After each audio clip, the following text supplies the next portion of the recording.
सेठ पुरुषोत्तम दास पूना की सरस्वती पाठशाला का मुआयना करने के बाद बाहर निकले तो एक लड़की ने दौड़कर उनका दामन पकड़ लिया। सेठ जी रुक गए और मोहब्बत से उसकी तरफ देखकर पूछा, क्या नाम है? लड़की ने जवाब दिया, रोहिणी। सेठ जी ने उसे गोद में उठा लिया और बोले, तुम्हें कुछ इनाम मिला? लड़की ने उनकी तरफ बच्चों जैसी गंभीरता से देखकर कहा, तुम चले जाते हो, मुझे रोना आता है, मुझे भी साथ लेते चलो। सेठ जी ने हंसकर कहा, मुझे बड़ी दूर जाना है, तुम कैसे चलोगी? रोहिणी ने प्यार से उनकी गर्दन में हाथ डाल दिए और बोली, जहाँ तुम जाओगे वहीं मैं भी चलूंगी, मैं तुम्हारी बेटी हूंगी। मदरसे के अफसर ने आगे बढ़कर कहा, इसका बाप साल भर हुआ नहीं रहा, मौक कपड़े सीती है, बड़ी मुश्किल से गुजर होती है। सेठ जी के स्वभाव में करुणा बहुत थी। यह सुनकर उनकी आंखें भर आईं। उस भोली प्रार्थना में वह दर्द था जो पत्थर से दिल को पिघला सकता है। बेकसी और यतीमी को इससे ज्यादा दर्दनाक ढंग से जाहिर करना नामुमकिन था। उन्होंने सोचा, इस नन्हे से दिल में न जाने क्या अरमान होंगे और लड़कियों अपने खिलौने दिखाकर कहती होंगी, यह मेरे बाप ने दिया है। वह अपने बाप के साथ मदरसे आती होंगी, उसके साथ मेलों में जाती होंगी और उनकी दिलचस्पियों का जिक्र करती होंगी। ये सब बातें सुन सुनकर इस भोली लड़की को भी ख्वाहिश होती होगी कि मेरे बाप होता। माँ की मोहब्बत में गहराई और आत्मिकता होती है जिसे बच्चे समझ नहीं सकते। बाप की मोहब्बत में खुशी और चाव होता है जिसे बच्चे खूब समझते हैं। सेठ जी ने रोहिणी को प्यार से गले लगा लिया और बोले, अच्छा, मैं तुम्हें अपनी बेटी बनाऊंगा, लेकिन खूब जी लगाकर पढ़ना। अब छुट्टी का वक्त आ गया है, मेरे साथ आओ, तुम्हारे घर पहुंचा दूं। यह कहकर उन्होंने रोहिणी को अपनी मोटर कार में बिठा लिया। रोहिणी ने बड़े इत्मीनान और गर्व से अपनी सहेलियों की तरफ देखा। उसकी बड़ी बड़ी आंखें खुशी से चमक रही थीं और चेहरा छयोदनी रात की तरह खिला हुआ था। दो सेठ ने रोहिणी को बाजार की खूब सैर कराई और कुछ उसकी पसंद से, कुछ अपनी पसंद से बहुत सी चीजें खरीदी। यहाँ तक कि रोहिणी बातें करते करते कुछ थक सी गई और खामोश हो गई। उसने इतनी चीजें देखीं और इतनी बातें सुनी कि उसका जी भर गया। शाम होते होते रोहिणी के घर पहुंचे और मोटर कार से उतरकर रोहिणी को अब कुछ आराम मिला। दरवाजा बंद था। उसकी माँ किसी ग्राहक के घर कपड़े देने गई थी। रोहिणी ने अपने तोहफों को उलटना पलटना शुरू किया। खूबसूरत रबड़ के खिलौने, चीनी की गुड़िया जरा दबाने से छू छू करने लगती और रोहिणी यह प्यारा संगीत सुनकर फूली न समाती थी। रेशमी कपड़े और रंग बिरंगी साड़ियों की कई बंडल थे, लेकिन मखमली बूटे की गुलकारियों ने उसे खूब लुभाया था।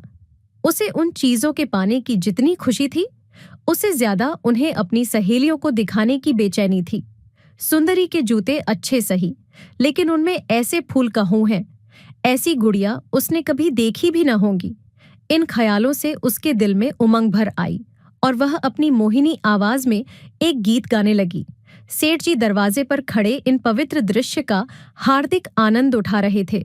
इतने में रोहिणी की माँ रुक्मिणी कपड़ों की एक पोटली लिए हुए आती दिखाई दी। रोहिणी ने खुशी से पागल होकर एक छल्लौंग भरी और उसके पैरों से लिपट गई। रुक्मिणी का चेहरा पीला था, आंखों में हसरत और बेकसी छिपी हुई थी। गुप्त चिंता का सजीव चित्र मालूम होती थी, जिसके लिए जिंदगी में कोई सहारा नहीं। मगर रोहिणी को जब उसने गोद में उठाकर प्यार से चूमा, मुजरा देर के लिए उसकी आंखों में उम्मीद और जिंदगी की झलक दिखाई दी। मुरझाया हुआ फूल खिल गया। बोली, आज तू इतनी देर तक कहाँ रही है? मैं तुझे ढूंढने पाठशाला गई थी। रोहिणी ने हुमक्कर कहा, मैं मोटर कार पर बैठकर बाजार गई थी, वहां से बहुत अच्छी अच्छी चीजें लाई हूं। वह देखो कौन खड़ा है। माँ ने सेठ जी की तरफ ताका और लजाकर सिर झुका लिया। बरामदे में पहुंचते ही रोहिणी माँ की गोद से उतरकर सेठ जी के पास गई और अपनी माँ को यकीन दिलाने के लिए भोलेपन से बोली, क्यों, तुम मेरे बाप हो ना? सेठ जी ने उसे प्यार करके कहा, हाँ, तुम मेरी प्यारी बेटी हो। रोहिणी ने उनसे मुंह की तरफ याचना भरी आंखों से देखकर कहा, अब तुम रोज यहीं रहा करोगे? सेठ जी ने उसके बाल सुलझाकर जवाब दिया, मैं यहाँ रहूंगा तो काम कौन करेगा? मैं कभी कभी तुम्हें देखने आया करूंगा, लेकिन वहां से तुम्हारे लिए अच्छी अच्छी चीजें भेजूंगा। रोहिणी कुछ उदास सी हो गई। इतने में उसकी माँ ने मकान का दरवाजा खोला और बड़ी फुर्ती से मैले बिछावन और फटे हुए कपड़े समेटकर कोने में डाल दिए कि कहीं सेठ जी की निगाह उन पर न पड़ जाए। ये स्वाभिमान स्त्रियों की खास अपनी चीज है। रुक्मिणी अब इस सोच में पड़ी थी कि मैं इनकी क्या खातिर तवाज़ो करूं। उसने सेठ जी का नाम सुना था। उसका पति हमेशा उनकी बड़ाई किया करता था। वह उनकी दया और उदारता की चर्चाएं अनेकों बार सुन चुकी थी। वह उन्हें अपने मन का देवता समझा करती थी। उसे क्या उम्मीद थी कि कभी उसका घर भी उसके कदमों से रोशन होगा, लेकिन आज जब वह शुभ दिन संयोग से आया तो वह इस काबिल भी नहीं कि उन्हें बैठने के लिए एक मोढ़ा दे सके।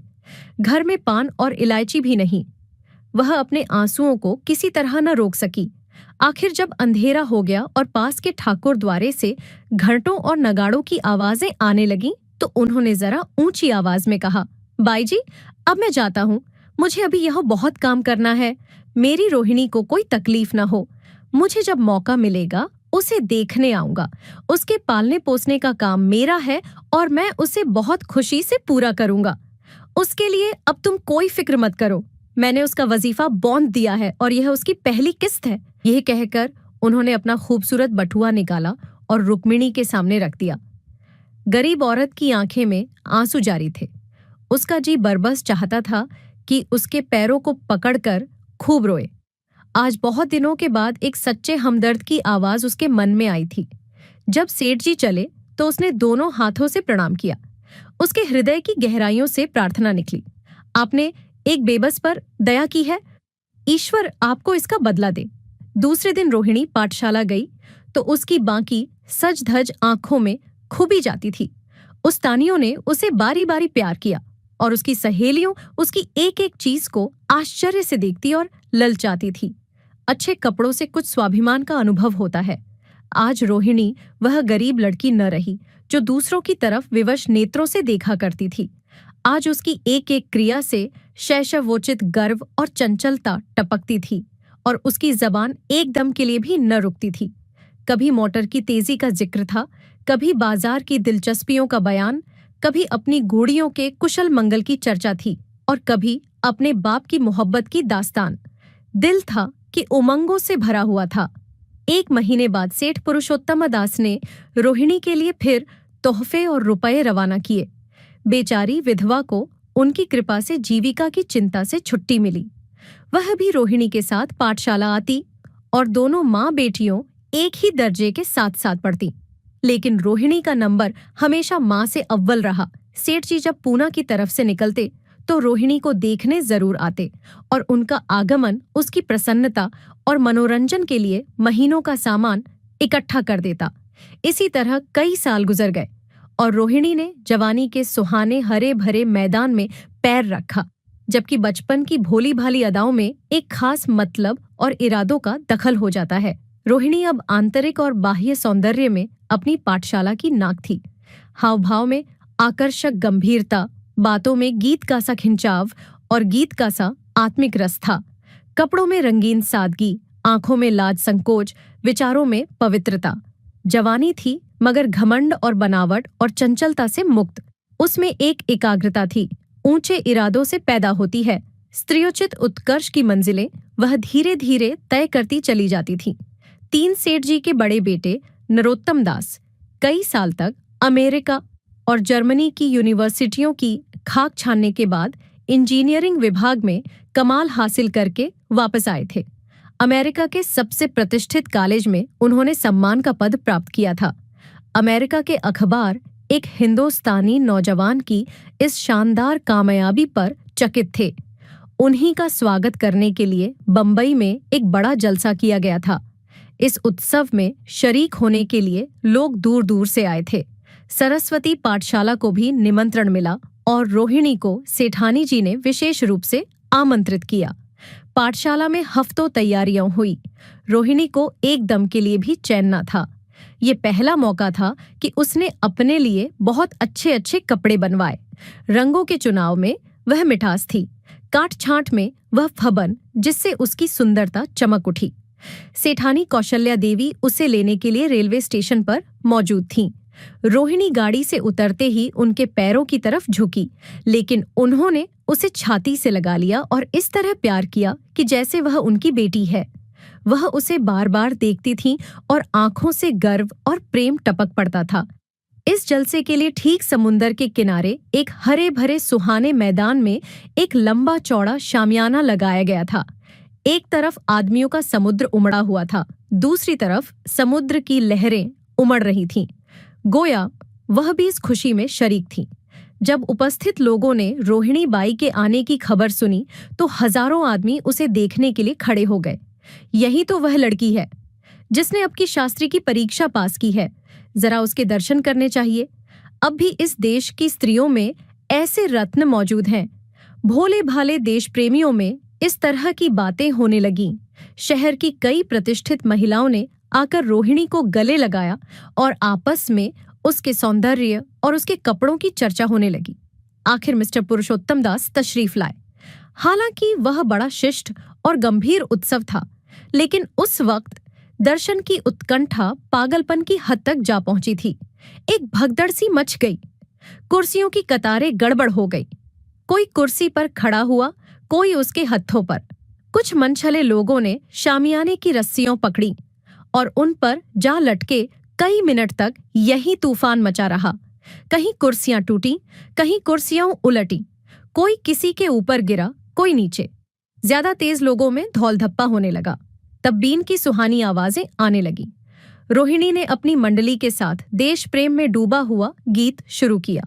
सारे उपस्थित लोग बिल्कुल शांत थे और उस समय वह सुरीला राग, उसकी कोमलता और स्वच्छता, उसकी प्रभावशाली मधुरता, उसकी उत्साह भरी वाणी दिलों पर वह नशा सा पैदा कर रही थी जिससे प्रेम की लहरें उठती हैं, जो दिल से बुराइयों को मिटाता है और उससे जिंदगी की हमेशा याद रहने वाली यादगारें पैदा हो जाती हैं। गीत बंद होने पर तारीफ की एक आवाज न आई। वहीं ताने कानों में अब तक गूंज रही थीं। गाने के बाद विभिन्न संस्थाओं की तरफ से अभिनंदन पेश हुए और तब नरोत्तम दास लोगों को धन्यवाद देने के लिए खड़े हुए। लेकिन उनके भाषण से लोगों को थोड़ी निराशा हुई। यूं दोस्तों की मंडली में उनकी वक्तृता के आवेग और प्रवाह की कोई सीमा न थी, लेकिन सार्वजनिक सभा के सामने खड़े होते ही शब्द और विचार दोनों ही उनसे बेवफाई कर जाते थे। उन्होंने बड़ी बड़ी मुश्किल से धन्यवाद के कुछ शब्द कहे और तब अपनी योग्यता की लज्जित स्वीकृति के साथ अपनी जगह पर आ बैठे। कितने ही लोग उनकी योग्यता पर ज्ञानियों की तरह सिर हिलाने लगे। अब जलसा खत्म होने का वक्त आया। वह रेशमी हार जो सरस्वती पाठशाला की ओर से भेजा गया था, मेज पर रखा हुआ था। उसे हीरो के गले में कौन डाले? प्रेसिडेंट ने महिलाओं की पंक्ति की ओर नजर दौड़ाई। चुनने वाली आंख रोहिणी पर पड़ी और ठहर गई। उसकी छाती धड़कने लगी, लेकिन उत्सव के सभापति के आदेश का पालन आवश्यक था। वह सर झुकाए हुए मेज के पास आई और कांपते हाथों से हार को उठा लिया। एक क्षण के लिए दोनों की आंखें मिलीं और रोहिणी ने नरोत्तम दास के गले में हार डाल दिया। दूसरे दिन सरस्वती पाठशाला के मेहमान विदा हुए, लेकिन कौशल्या देवी ने रोहिणी को न जाने दिया। बोली, अभी तुम्हें देखने से जी नहीं भरा, तुम्हें यहाँ 1 हफ्ता रहना होगा। आखिर मैं भी तो तुम्हारी माँ हूं।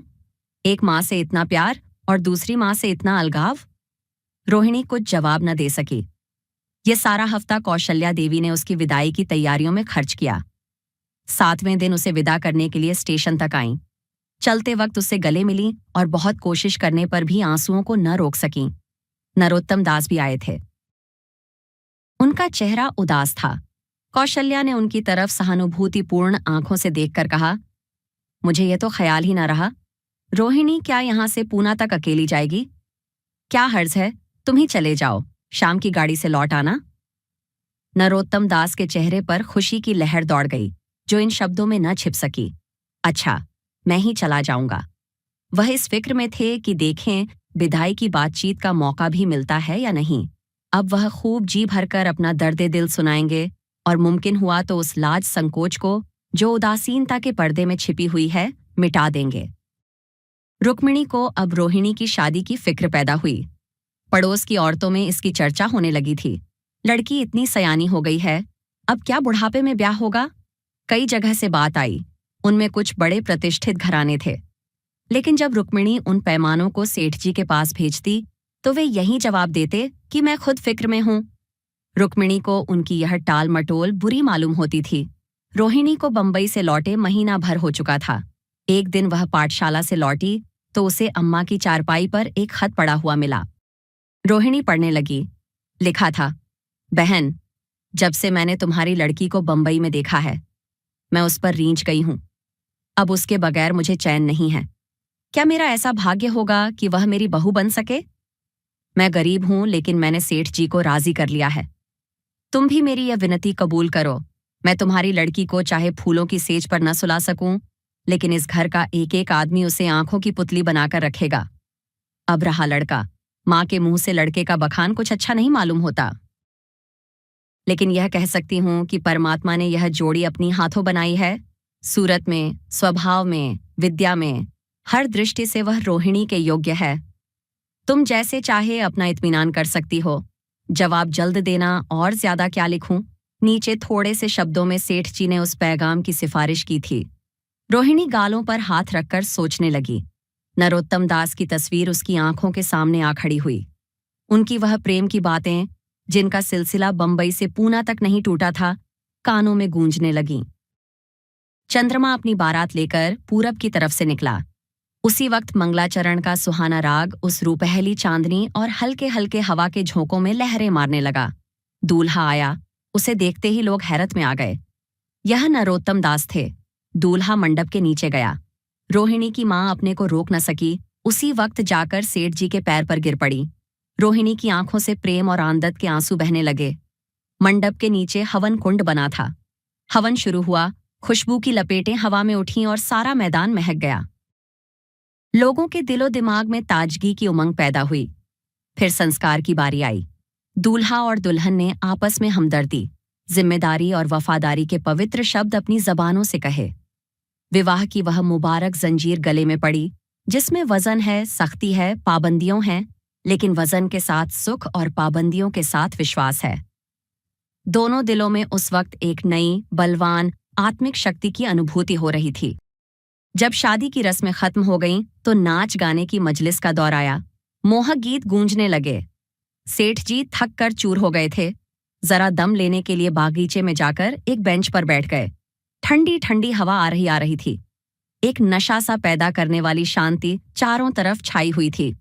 उसी वक्त रोहिणी उनके पास आई और उनके पैरों से लिपट गई। सेठ जी ने उसे उठाकर गले से लगा लिया और हंसकर बोले, क्यों, अब तो तुम मेरी अपनी बेटी हो गईं।